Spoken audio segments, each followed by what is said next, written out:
Hey, Math 206 students, welcome back. Hope everyone had a good 3-day weekend, Memorial Day weekend. We're starting a new chapter, and we're getting close to the end. A couple more weeks, and it'll be finals week. So this quarter is just about over. So now we're starting a new chapter, and so let's get started here. So let's start off with a square matrix. Call it A. So let's let capital A, B, and n by n matrix. A non-zero,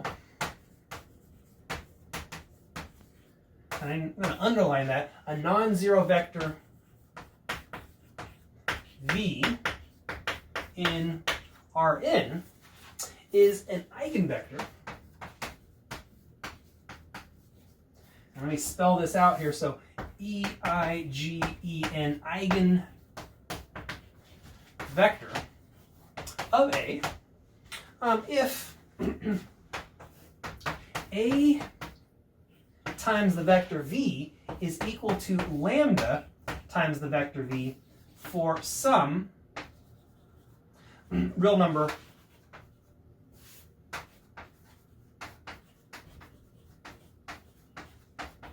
lambda. Right, so this is a Greek letter lambda here. Eigen, as a German word, it means characteristic or belonging to.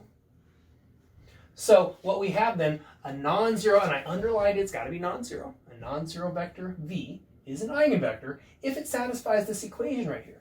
So what that's saying is, and if you think about matrix multiplication as a transformation, right, that takes a vector and sends it to another vector, what we're saying is that applying this matrix right here is exactly the same as just doing constant multiplication, so scalar multiplication. So in the case that when you apply your matrix to the vector, it just is a scaling factor, or has the effect of scaling it, then we say that that vector is an eigenvector. So lambda is called an eigenvalue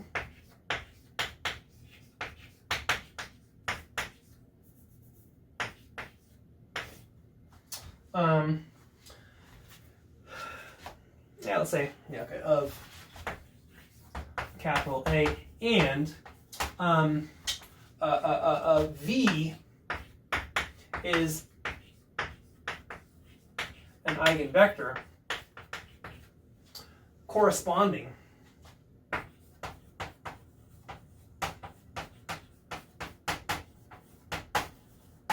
to lambda. And so the picture then, so you really want to think of it, whenever we do matrix multiplication by a square matrix, it's taking the vector V from Rn into Rn. Right? So it's just transforming it from one vector to another whenever we do matrix multiplication by a square matrix. And so in the situation that we start off with a vector V, and AV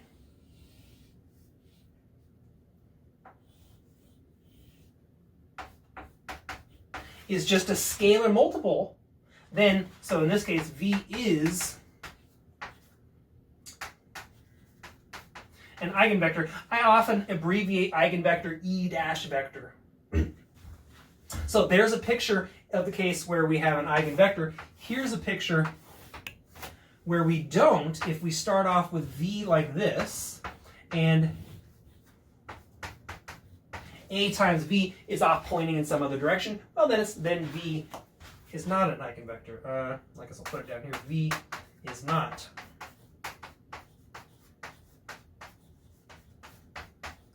an eigenvector. And now let's try some actual examples.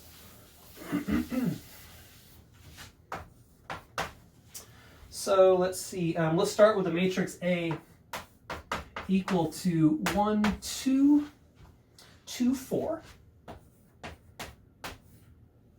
And let's look at this right here, A times the vector 1, 2. Right, so that's going to be 1, 2, 2, 4 times the vector 1, 2. That's going to give me, so let's see, in the top I'm going to have 5. In the bottom I'm going to have 2 plus 8, so 10. That's equal to 5 times 1, 2. So what that tells us is 1, 2 is an eigenvector, so I often abbreviate eigenvector E dash vector. So 1, 2 is an E vector or eigenvector corresponding to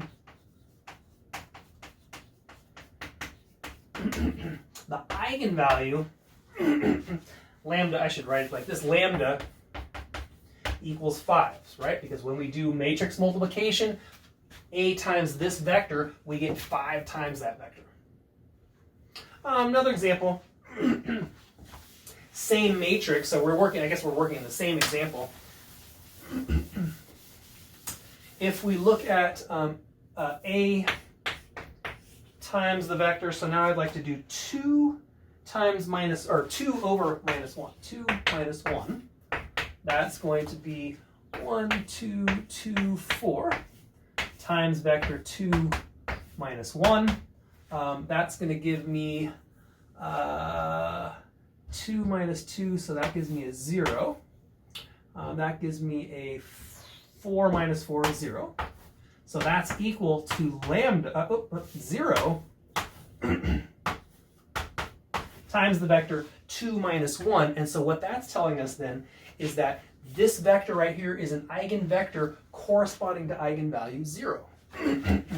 So 2 minus 1 is an eigenvector corresponding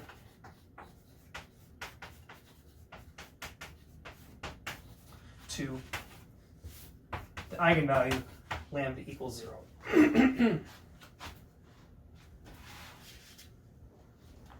And let's just draw the picture here that goes along with this example. Right, all of this, we got 2 by 2 matrices here, so all of this is happening in R2. So when we draw the picture, if I look at the vector 1, 2, so 1, 2, I probably don't have enough room here, but yeah, because what do we get? 5, 10, yeah, I'm not going to have enough room. But it goes way up there. So started off with 1, 2. We end up with, I know this is not quite drawn to scale, but we get the vector 5, 10. And then we took 2 minus 1.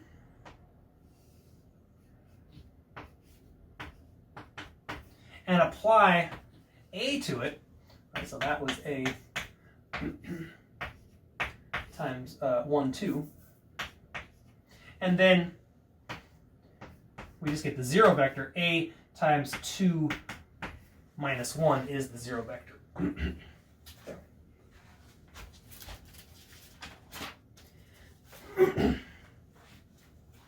Okay, now in this first example right here, I already had everything pre-planned, right? I knew my A, I chose beforehand who the eigenvectors were going to be corresponding. So I already knew some information.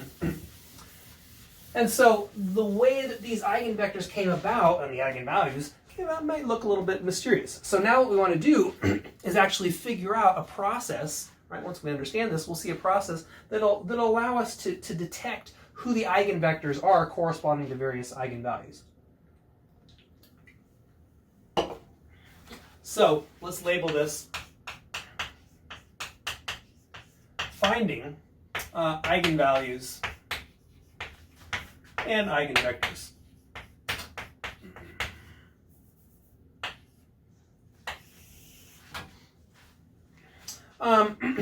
So let's start off like this. So suppose that V is an eigenvector corresponding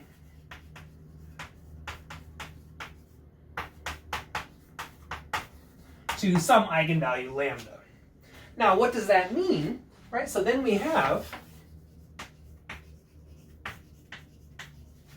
okay, so what does this mean? It means that A times V is equal to lambda times V. I'd like to write this, I'd like to write the right-hand side in matrix form, and so that's lambda times the identity matrix times V. And the reason now, what I'd like to do is get everything on the left-hand side, so I'm going to focus on this equation where we just notice that V is equal to identity matrix times V.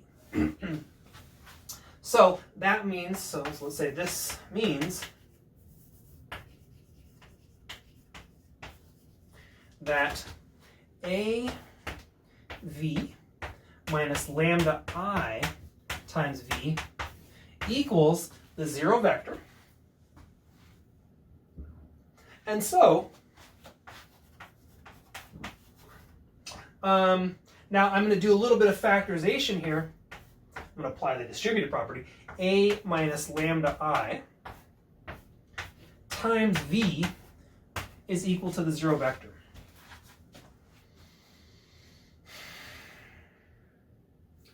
Now, think about this. This is just a matrix. So we have, I know it looks a little mysterious here, a little bit strange, but it's just a matrix. A minus lambda I times this vector right here is equal to 0. Now notice, this is a homogeneous equation. And what we have then is that the vector V is a solution to this homogeneous equation. In other words, V is in the null space of A minus lambda I.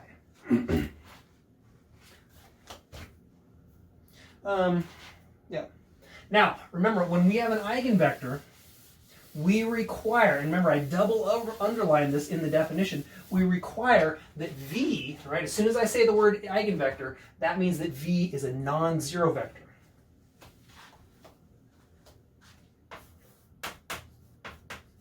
So since V is not equal to the zero vector,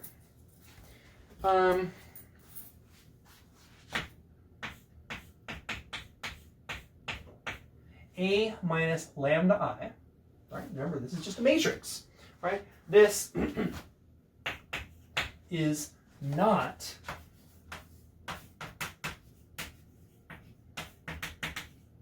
invertible. The dimension of the null space is not equal to 0, right? The null, if you like, the nullity. Well, in fact, let's say that here, right? Because nullity. Let's put it down here, because nullity of A is not equal to the number 0, right? There's at least one dimension, there's at least one vector, one non-zero vector in the null space, right? B is in the null space. Okay, so what does that tell us then? That tells us, so let's see, being non-invertible is equivalent to having determinant not equal to 0, so this implies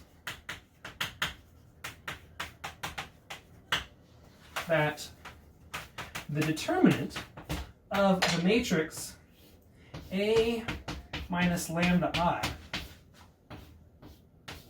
is equal to 0.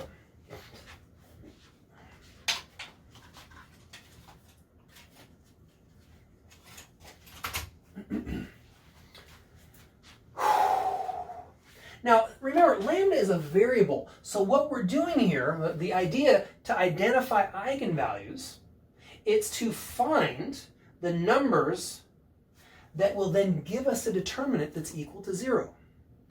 Thinking of this as a variable, when we compute this determinant, what we're actually going to get is a polynomial whose variable is lambda. And when we find the lambdas that solve that polynomial, right, the specific values, those will be exactly who our eigenvalues are. So, continuing on with this,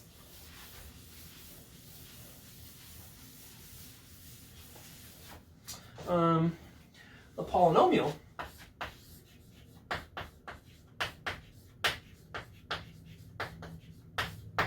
and I'll put that in parentheses, in variable lambda. And I just want to emphasize this right here, the determinant of a minus lambda I, right? This has a name, but so this polynomial right here is called the characteristic polynomial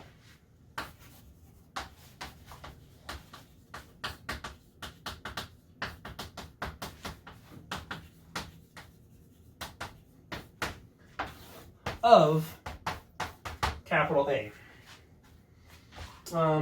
And there's a related the equation right here. So so the equation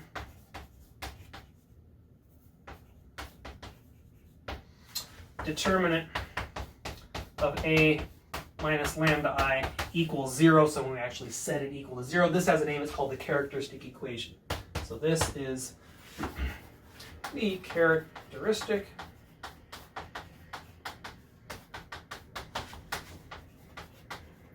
equation of capital A. So let's kind of put all that we've done here into a theorem that will tell us exactly how to go about identifying eigenvalues. So a real number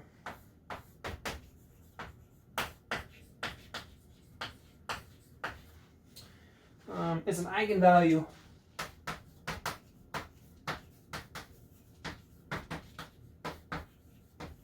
of capital A if and only if it satisfies the characteristic equation. So if and only if if and only if it solves the characteristic equation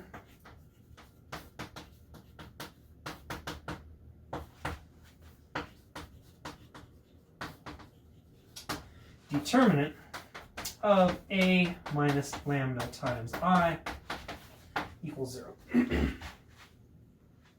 Okay, so now let's look at some examples and see how this actually works. I know there's a whole bunch of symbols, right? And once you see how this goes and see an example, you'll be convinced, hopefully, that you always get this polynomial. And then the job is just to find the roots of the polynomial. And that will give us the eigenvalues. So let's start off with the example, the matrix that we looked at a little while ago. So let's find the eigenvalues of the matrix A equal to, and what was it, 1, 2, 2, 4. 1, 2, 2, 4. Okay, so we'll write out all the details this first time. So I want to look at A minus lambda times I. That's going to be A minus, okay, lambda times the identity matrix is just the matrix that has lambdas on the diagonal and zeros everywhere else. Okay, so the effect, or you know, what is A minus lambda? It's always going to look like the matrix A where you subtract lambda from each of the entries on the diagonal. That's what A minus lambda I looks like. So this will be a 1 minus lambda, 2, 2, and 4 minus lambda.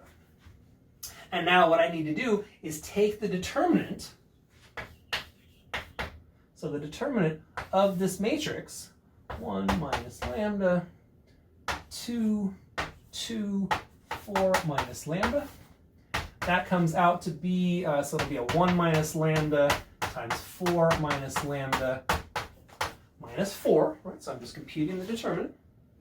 And now I need to multiply things out, so this is going to be a 4 minus 5 lambda plus lambda squared minus 4. Let's simplify this a little bit. It gives me a, what do we get? 5, well, we get lambda squared minus 5 lambda. And we set that equal to 0. There's our characteristic equation. Set it equal to 0, solve for lambda. And we can factor, so this is a lambda times lambda minus 5 equal to 0. And now we can see who the solutions are, right? Lambda is equal to 0 or 5. Those are the eigenvalues. So let's try another example. So let's find the eigenvalues of the matrix A equal to 1, minus 1, 0, minus 1, 2, minus 1, and 0, minus 1, positive 1. Okay, so now we've got a 3 by 3 matrix. What I want to do is look at the determinant of A minus lambda. And remember what that does. When you subtract minus lambda times I, what that does is it subtracts lambda from each entry on the diagonal. Everything else stays the same.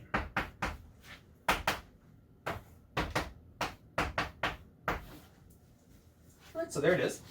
And so let's multiply this out. This is going to be, and so I'm going to just take the determinant as usual. I'm going to choose to expand about the top row. So that's going to be a 1 minus lambda times the determinant of this little 2 by 2. So that'll be a 2 minus lambda, 1 minus lambda, minus 1,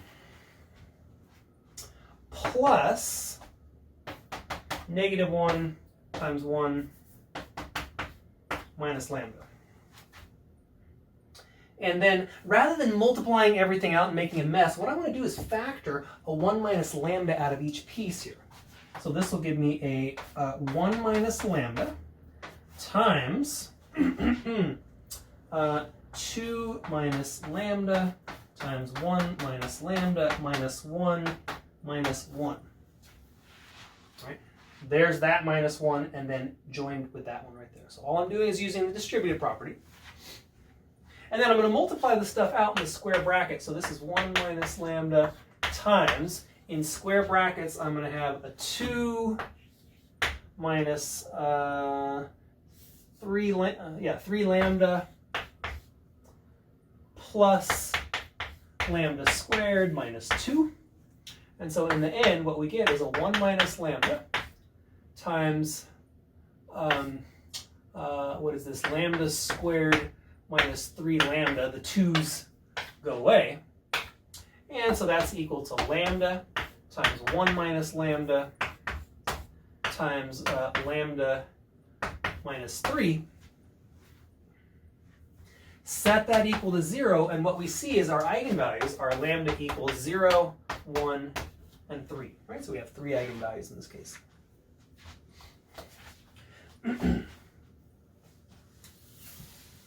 Okay, so we've talked about now finding eigenvalues. Now we want to talk about finding eigenvectors.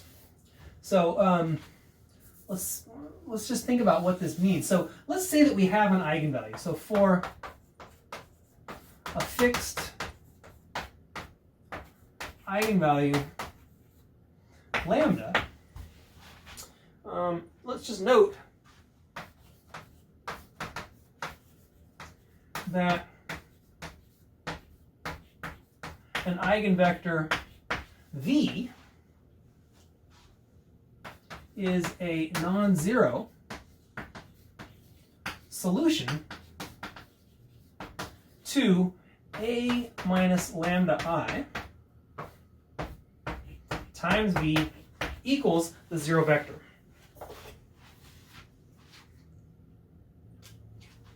So what is that saying then? It's saying that this eigenvector is a non-zero vector in the null space of A minus lambda I. So, in other words,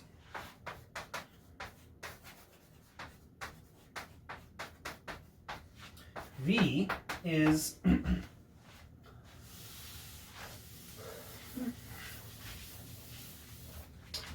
a non-zero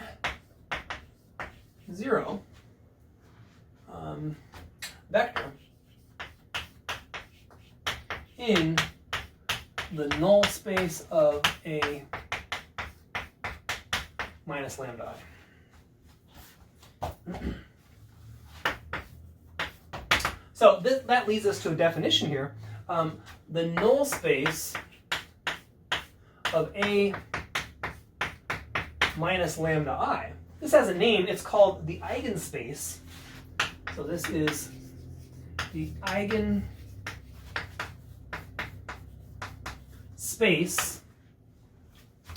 of capital A corresponding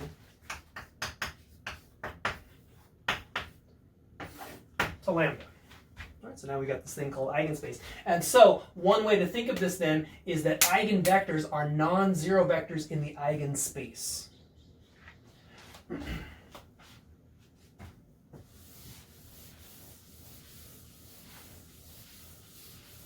So let's return to our first example. So let's find. I guess we're going to do it twice. So let's find bases for the eigenspaces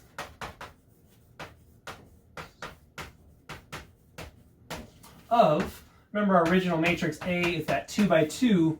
And it goes 1, 2, 2, 4.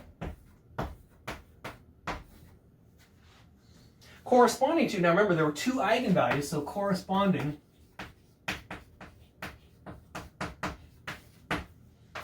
to lambda equals 0 and lambda equals 5. Well, how do we do that? We find the null basis for the null space, and we've already learned exactly how to find a basis for the null space back in chapter 4. So let's start off with lambda equals 0. So if I look at A minus 0 times the identity matrix, that just means subtract 0 from each of those. And so what I get is the matrix 1, 2, 2, 4. If I want a basis for the null space, let's solve the homogeneous system that looks like that. If you get it in row echelon form, what you will find is that it looks like this: 1, 2, 0, 0, 0, 0. Right? There's row echelon form. And so what we have is one free variable, right? One pivot column, one non-pivot column. And so what do we have? Let's say x2 equals s, and then x1 is equal to minus 2s. So the solutions all take this form right here: negative 2s, s, factor an s out, and what we get is negative 2, 1. So basis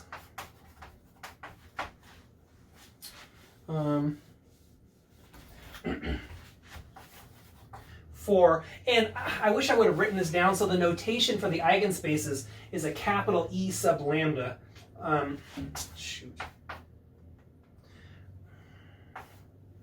So capital E sub 0, right? The eigenspace corresponding to 0.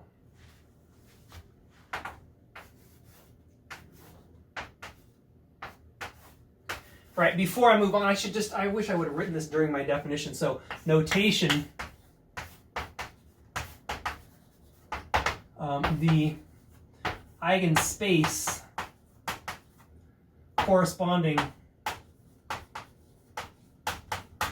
to lambda is denoted E sub lambda.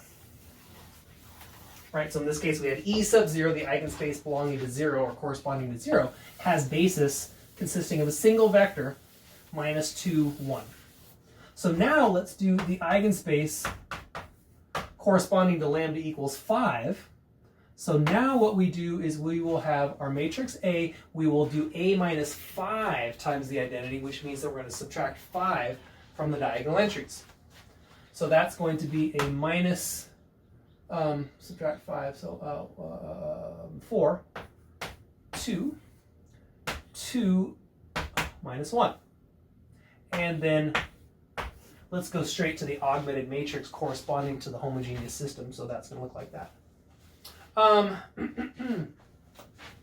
What you'll find, so let's get this in, I guess we get it in reduced row echelon form, or something close to that. What we'll get as you do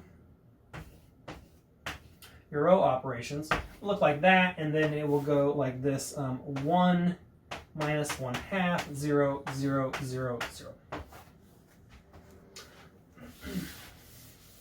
So x2 once again is free.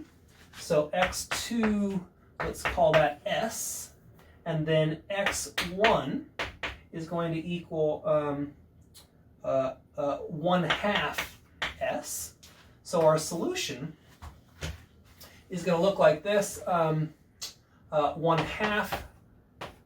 s and s. And I want to factor this. I want to factor it and actually get rid of fractions. So if I factor a 1/2 s out, then what I'll get, no, that's right, 2. I'll get a 2 times 1. No, it won't. I'll get a 1 and a 2. All right, so sorry, I got a little lost there. When I multiply here, I'll get a 1/2 s. When I multiply here, I'll get an s, right? So here's a basis, and I subtracted, rather than subtracting s, I subtracted 1/2 s just to make the basis look nice. It's not necessary, but you can do that, right? All right, factorization does not screw up the how do I say this? We're just doing a constant multiple times that vector. So here is one choice of basis. If you wanted, writing it like this, if I would have not factored, then I would have just had a 1/2, 1. So the point is, a scalar multiple of a basis vector is still a basis vector, or is another basis vector. All right, so there's our basis for E sub 5. And let's do another example. I'll do a 3x3 example now.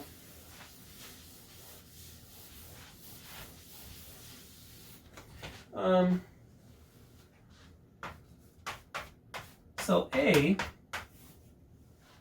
is going to be the following matrix, and it looks like a mess: 5, 8, 16, 4, 1, 8, and -4, -4, 11, -11. So -4, -4, -11. I know this matrix looks terrible, but it actually has a very nice characteristic polynomial. So this has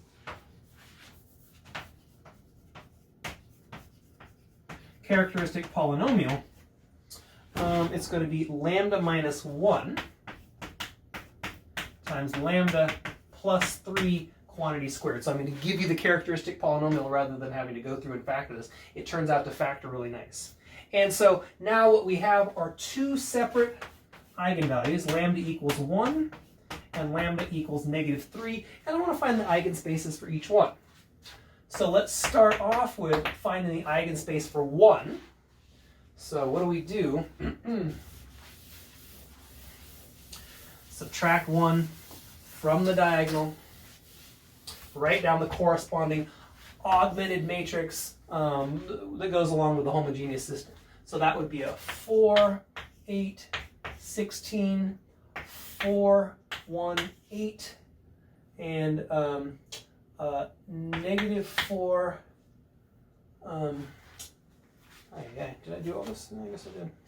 -4, -4, and I'm subtracting 1, so that would be a -12. And then put a column of zeros at the end. We're doing the homogeneous system.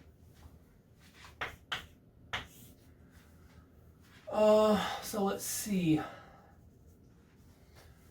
Subtract. Oh, I did something wrong. That should be a 0 right there because I'm subtracting 1 from each diagonal entry. Sorry, right there, that 1 should be a 0.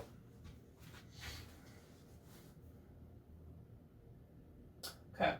So now, and let's just make sure I didn't screw something up. 4, 4, -12. -4, -4, -12. 4, 8, 4, 8, 16. Yep. Okay, so now if we do our row operations, we're going to end up with, so it looks like this is going to be a 1, 2, 4, 0. Subtract, this is going to be a 0, negative 8, negative 8. And then add, that's going to be a 0, add. So that's going to be a 4, 4.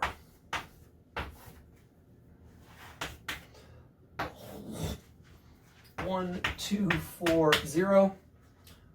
0, 1, minus 1, 0. No, positive 1. 1, 0, 0, 0, 0. Almost in reduced row echelon form. 1, subtract. So that'll be a 1, 1, 3, 0. 0, 1, 1, 0, 0, 0, 0. Oh, nope. What am I doing? Sorry. Slow down. 2 times that, and then subtract. So it'll be a 1, 0, 2, 0. 0, 1, 1, 0. 0, 0, 0, 0. So we've got one free variable. So let's say x3 equals s. And then we have x1 equals minus 2s. And x2 equals minus s. So the general solution looks like, well, let's just write down the basis. It's going to be negative 2, negative 1, 1. So there's our basis for the eigenspace E sub 1. And, well, let's also do E sub 3 now. Or, I'm sorry, E sub minus 3.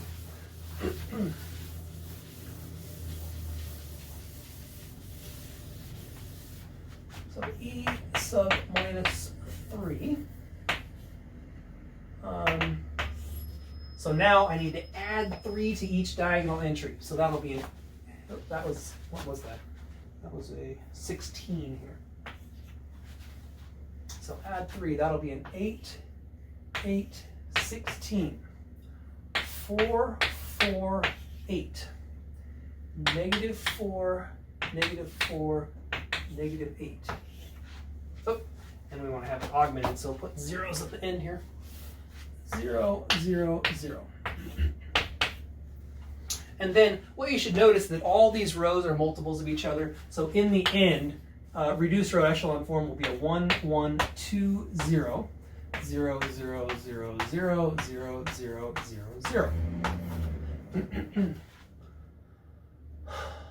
So that means now we have two free variables. x2 equals s, x3 equals t, and x1 equals negative s minus 2t. So the general solution is negative s minus 2t, st, which we can separate as s times minus 1, 1, 0, plus t times minus 2, 0, 1. Now we're staring at our basis, right, for the eigenspace corresponding to negative 3. It's negative 1, 1, 0, and negative 2, 0, 1.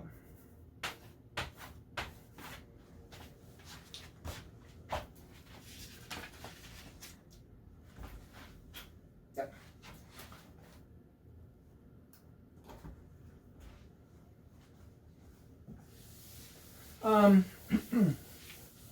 A little bit more. So let's see now.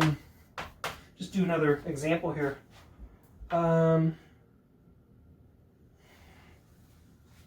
With just to kind of see what happens with A, as in the previous example, I want to compute A times the vector 10, 5, minus 5. 10, 5, minus 5. Why am I choosing that vector right there? This vector is in a sub minus 1. Remember, the basis for a sub 1, I just said a sub minus 1. The basis vector was minus 2, minus 1, 1. Right? So if this is the basis, then any vector in the eigenspace is going to be a scalar multiple of this one, like that guy right there. And so if we multiply this out, and I well, in fact, why would I multiply it out? What's the I should just write down the answer. This vector right here lies in the eigenspace E sub 1. What does that mean? It means that when you multiply by A, it's the effect, or the effect is multiply by 1. Well, there it is, multiplied by 1. Let's try another one. Let's say V.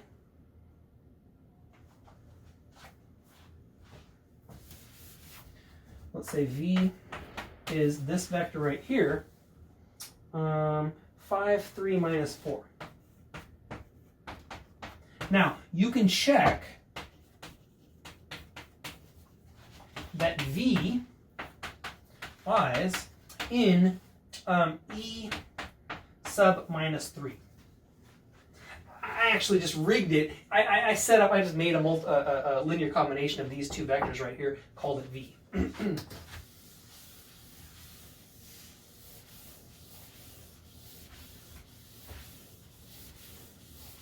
Now, that means, even though A is an ugly looking matrix, if I want to compute A times V, I can do this easily. It is minus 3 times V, which is 5, 3, minus 4, which is negative 15, negative 9, and 12. So here's the point. Why do we like eigenvalues and eigenvectors? Why are we doing this? Because matrix multiplication, matrix times eigenvector, is easy to compute. It's very quick. Instead of having to do matrix multiplication, all we do is scalar multiplication. Much quicker. Now, one thing, let's just say observation.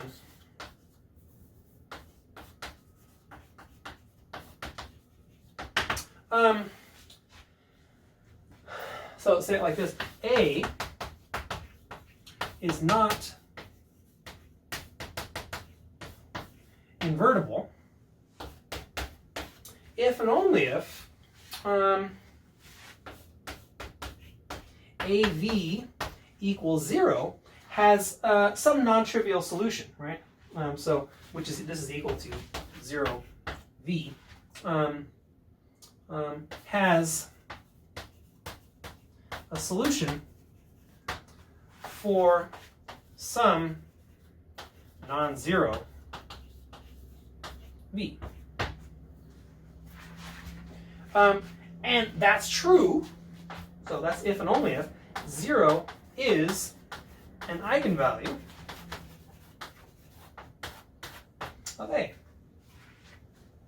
So what we have here is another equivalence that we're going to add to our equivalence theorem. A is not invertible if and only if 0 is an eigenvalue of our matrix A. So that will be, I think it's part N, element PQ.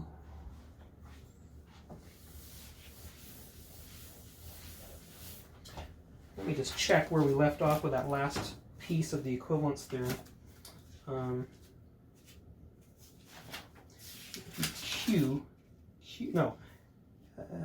LMNO. So this should be part P. Oops, I got a mistake in my. Update this, so this is part P. So add this. All right. I just want to make sure I added those two last ones. Sorry, this is embarrassing when it's on film, but LMNM.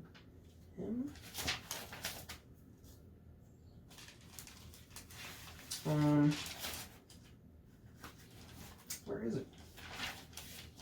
Equivalence theorem, equivalence theorem. G.